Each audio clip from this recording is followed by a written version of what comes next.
Game on na uli, buy muna ko potion bago mag-XP sa Demonic Nature Dungeon, using my main teams, tinatamad pa ko mag-main quest, pero samahan nyo ko mag-XP farm.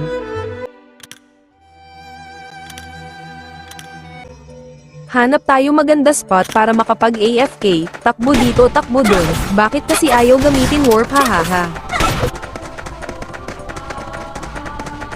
Punta ako sa bandang dulo, aba at may AFK, mikutan nga muna saglit, paano ko mag-level up nito hihihihi.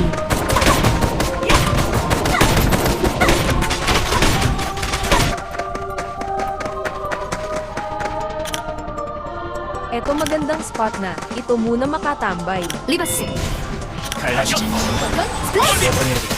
Alisin ko muna yung healer ko, palitan ko nung isa elementalist, papa-level ko muna, goods for farming yung elementalist ko, laki ng sakop ng lightning skill nito, pwede ko din ipalit sa healer ko ito. Tingnan nyo sakop ng skill niya, ang laki at ang lakas, di ba easy kill lang.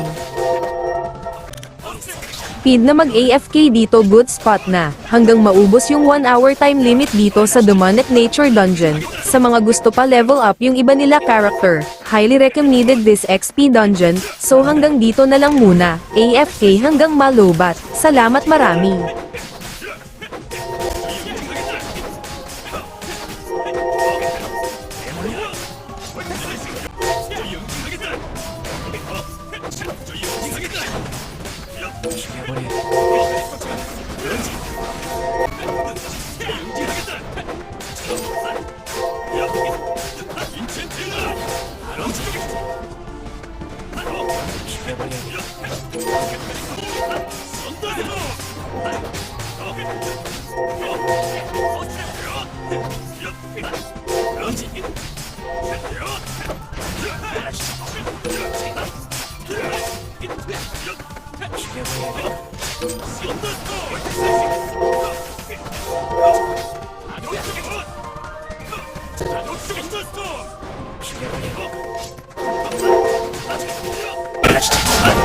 움직이겠다!